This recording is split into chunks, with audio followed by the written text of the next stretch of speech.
Lorsqu'on s'ennuie en France, il suffit souvent de tourner ses regards vers la capitale. Il y a souvent des sujets qui ne manquent pas d'amuser ou de faire réagir. En premier lieu, d'ailleurs, la dame qui est aux manettes de la capitale, une dame dont on pourrait jouer avec le nom et qu'on pourrait appeler Annie, et plus loin Dingo. D'ailleurs, Dingo, c'est un peu la caractéristique que certains lui attribuent, tant parfois ses décisions et ses actes peuvent surprendre et susciter la polémique, polémique qui n'est pas près de s'éteindre ces jours-ci, puisque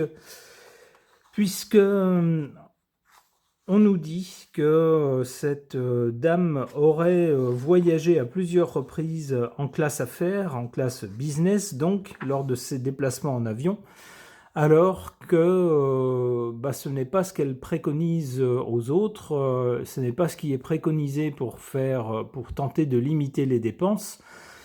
Il faudrait que les personnes élues voyagent en classe économique pour que ça coûte moins cher. Mais il semblerait que cette dame, elle, ait décidé de voyager en classe affaires, ce qui coûte beaucoup plus cher. On nous dit les déplacements internationaux de cette dame refont polémique, car il y avait déjà eu polémique il y a quelques mois.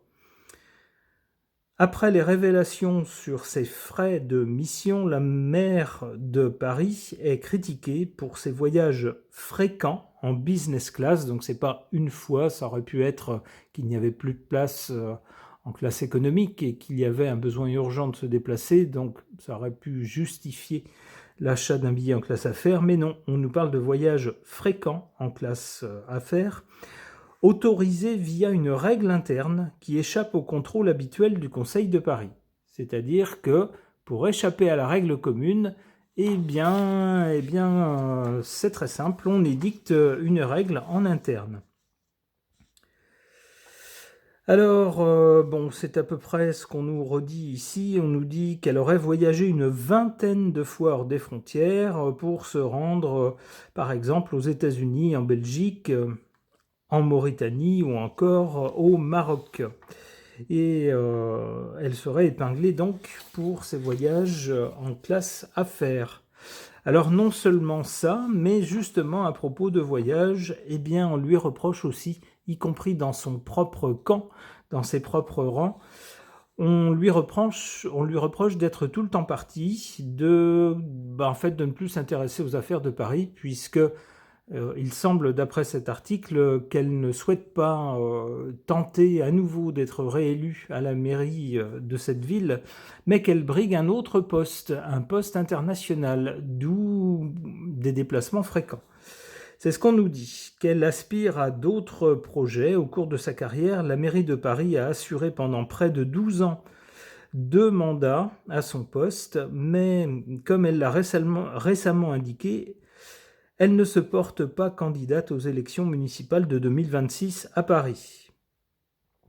Pour cause, comme elle l'a révélé dans un article publié le 12 novembre dernier, elle a dans son viseur un tout autre poste, celui de la direction du Haut Commissariat des Nations Unies pour les réfugiés. Et si elle est déjà en campagne pour cette nouvelle opportunité professionnelle, cela ne fait pas spécialement plaisir à tout le monde.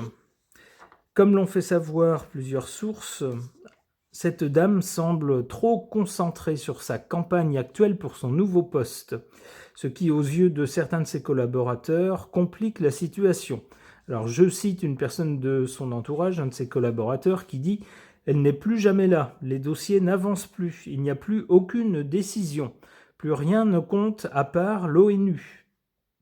Donc on s'exaspère de cette attitude. Alors on nous dit un peu plus loin que, alors que même dans son propre camp, elle commence à vraiment agacer tout le monde, elle peut compter sur un soutien et de taille, mais est-ce vraiment un soutien ? Il s'agit de celui qui préside notre pays, notre lumière céleste, qui semble lui accorder son soutien et qui aurait promis de la soutenir. Alors, quand on voit ce que valent ces promesses, je serais elle, je me méfierais quand même. Enfin, bref. Voilà donc l'actualité de cette dame. Alors, qu'est-ce que les cartes peuvent nous en dire?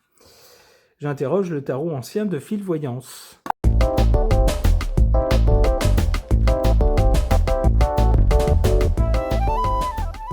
Eh bien, ma foi, des cartes très parlantes. On a du côté du passé le soleil.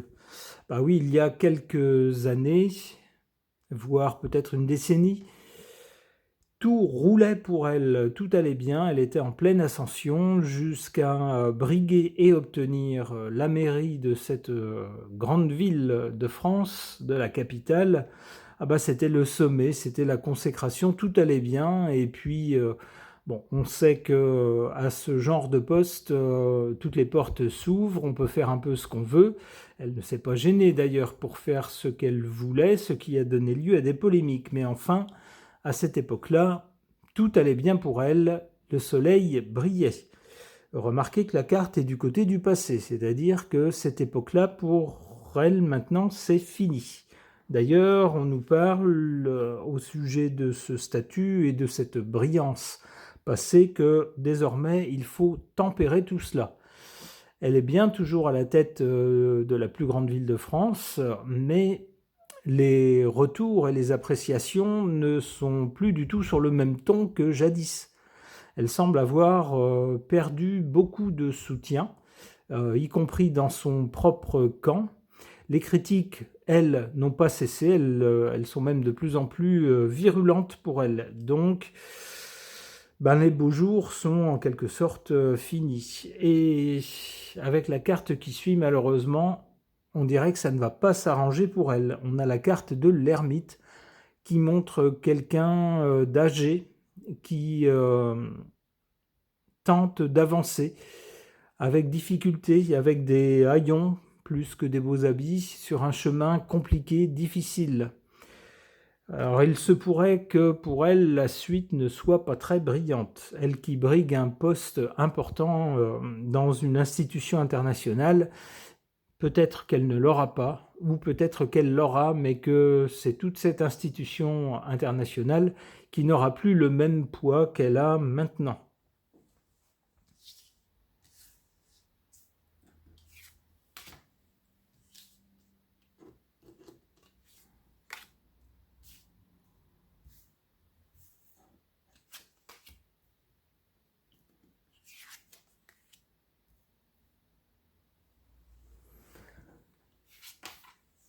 En sa faveur, on a cette carte du battleur. C'est quelqu'un qui n'hésite pas à faire feu de tout bois, à lancer de nouvelles idées, à tenter de nouvelles choses. Et là d'ailleurs, euh, même si elle est toujours à la tête de la ville de Paris, c'est quelqu'un qui a déjà un pied ailleurs, on pourrait dire qu'en pensée dans sa tête.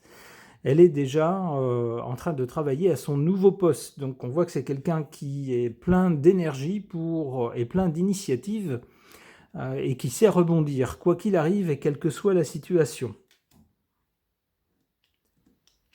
En sa défaveur, cette carte du pape qui nous parle de philosophie de vie, alors de religion, mais ici je le prendrais plutôt au figuré, je penserais plutôt à des philosophies de vie, quelque chose par exemple comme le wokisme, ou vous voyez ce genre de choses-là. Il faut œuvrer pour... alors on a également l'écologie, mais l'écologie dans tout ce qu'il a de plus mode, vous voyez, c'est-à-dire... il faut que ça soit durable, voilà, c'est le mot durable, c'est le mot à la mode, quitte à faire n'importe quoi pour pouvoir se vanter de quelque chose, vous voyez. C'est quelqu'un qui, semble-t-il, d'après cette carte, serait assez comme ça, c'est-à-dire on fait un petit peu n'importe quoi pourvu qu'on puisse se vanter d'avoir une attitude, hein, d'être dans le vent, d'être dans les idées à la mode, en quelque sorte.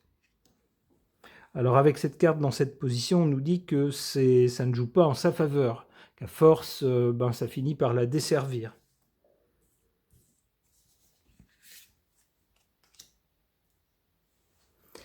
Alors du côté de l'avenir, donc avec l'ermite, c'est plutôt une période de vache maigre et de période de temps compliqué qui s'annonce pour elle.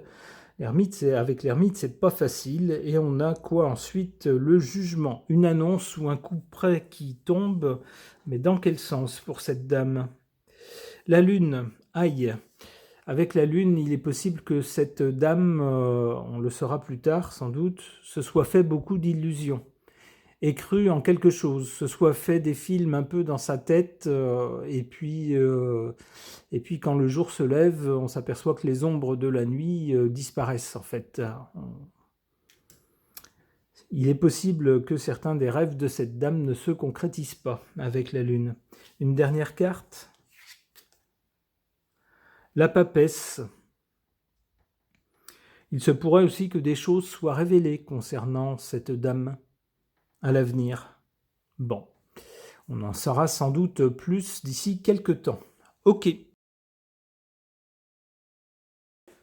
Alors, puisque cette dame semble être bien mal aimée désormais, puisque même dans son propre camp, on s'agace de ses comportements, de ses errements, eh bien, on va essayer d'être un peu gentil avec elle, même si on n'apprécie pas forcément ses façons de faire ou ses prises de position. Et on va peut-être essayer de lui dire qu'on l'aime encore. Alors, cet oracle vient de sortir, il est tout nouveau. Il y avait eu des mêmes auteurs, un oracle précédent qui s'appelait « Dis-moi que tu m'aimes ». Celui-ci s'appelle « Dis-moi encore que tu m'aimes ». Alors, on va le tester.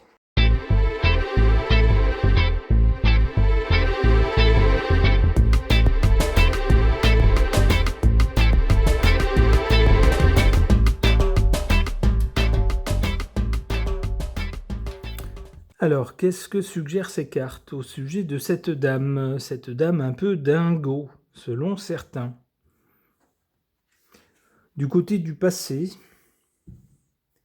on a cette carte du dévouement, de la vérité, de la loyauté. Alors, on peut penser que c'est quelqu'un qui n'a pas ménagé ses efforts dans le passé, ses efforts pour parvenir là où elle est, en commençant par être fidèle, on pourrait dire, aux personnes pour lesquelles elle travaillait, fidèle aux idées politiques, au camp politique auquel elle se raccrochait.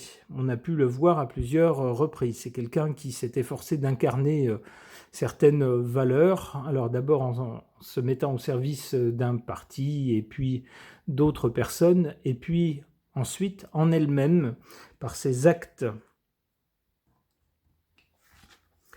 Pour le présent, avec cette carte, on nous parle de preuves, de signes, de choses inattendues. Je retiendrai le signe. On voit sur cette carte une couronne. C'est une dame dont on nous dit qu'elle a certaines ambitions et qui s'y verrait en quelque sorte déjà. Elle se verrait déjà avec la couronne au poste qu'elle brigue, un poste international. Pour elle, ça serait le top du top. Il semblerait qu'elle attende un signe, quelque chose qui lui dise que ça va se concrétiser. Elle est, semble-t-il, vraiment là-dessus pour l'instant. Alors, qu'est-ce qu'on nous dit pour l'avenir ? Eh bien, il semblerait que ça ne se concrétise pas. Ou si ça se concrétise, ça ne prendra pas la forme attendue. Puisqu'on nous parle d'endormissement, d'hypnose et de somnolence. Donc de quelqu'un qui serait...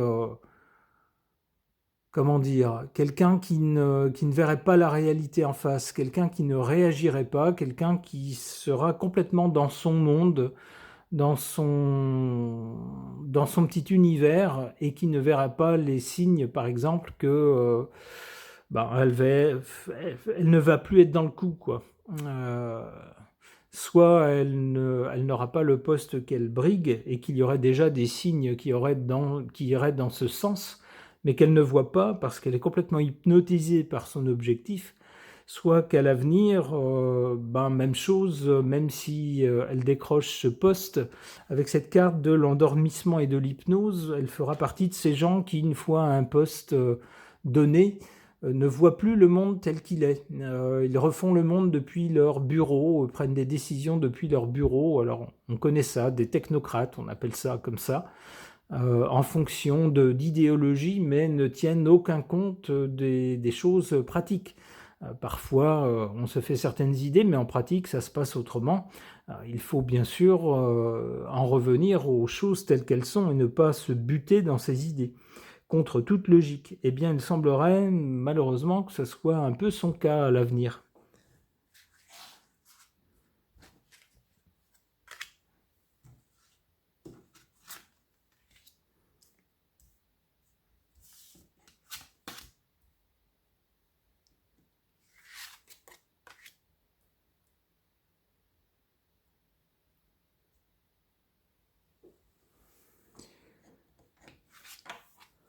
En carte favorable, cette carte du passé, de non-dit et de cachotterie. Et ici, c'est sur la carte du présent. Alors peut-être que c'est quelqu'un qui va réussir une fois de plus, face aux polémiques, à tout à fait retomber sur ses pattes et non seulement pouvoir se justifier, mais en plus attaquer ceux qui lui ont fait des reproches. C'est un peu l'attitude qu'elle a eue dans le passé. Il semblerait que c'est quelqu'un qui ne se laisse pas du tout démonter ni désarçonner par des critiques, des reproches ou des attaques. Au contraire, c'est quelqu'un qui semble tout à fait prêt à y répondre concernant des choses du passé qui ne seraient pas très claires. C'est un peu ce qu'on lui reproche. Malheureusement pour elle, en carte défavorable, on a cette carte de l'entourage des proches et de la famille. Puisque cette carte est en position défavorable, comme on nous le dit déjà, on nous dit que déjà dans son entourage, on commence à se lasser, à s'agacer de son manque de présence, du fait qu'elle ne s'intéresse plus du tout à ce qui relève de son poste, mais qu'elle n'a Dieu désormais que pour le poste international qu'elle brigue, et que ça agace tout le monde. Eh bien, il semblerait que son entourage, ses proches, sa famille au sens figuré, c'est-à-dire son clan, si on veut aller par là, les gens qu'elle connaît, qui sont dans son entourage, risquent de se retourner contre elle, ou tout au moins de ne pas la soutenir.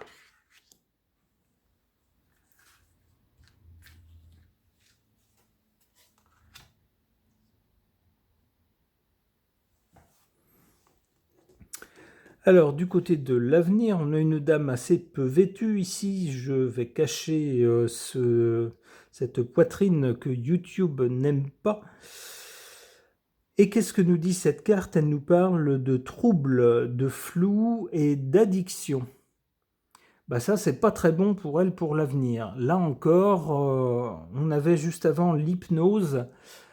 Se pourrait-il que cette dame consomme des choses interdites par la loi? On sait que dans le milieu politique, on a eu ces dernières années pas mal de révélations de ce côté-là. Il semble que ce genre de substance circule de façon assez courante dans ce milieu politique. Est-ce que cette dame ferait partie de ces consommateurs? Je ne sais pas. C'est peut-être ce que cette carte pourrait suggérer. En tout cas, avec le trouble, le flou et l'addiction, il se pourrait une fois encore que cette dame soit complètement obnubilée par ses rêves de poste international et ne touche plus terre.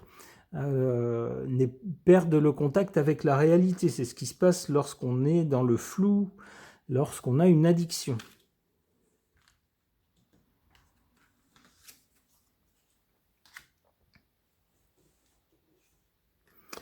En dernière carte, on a l'apprentissage, la formation et la connaissance, c'est-à-dire lorsqu'on est en apprentissage et en formation, c'est qu'on doit s'adapter à quelque chose de nouveau. Alors, la carte ne dit pas si ça sera le poste qu'elle souhaitait ou si ce sera une nouvelle vie. Le poste souhaité n'ayant pas été attribué à cette dame.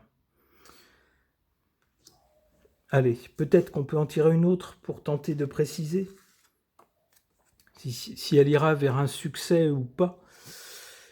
On nous parle ici de papillonnage, de batifolage, de flirt. Voilà une carte très d'inconstance, si vous voulez, de quelque chose de pas très stable. Bon, eh bien, a priori, il n'est pas sûr qu'elle puisse obtenir le poste désiré. Et il semble, avec cette autre carte, qu'elle devra se faire une autre vie.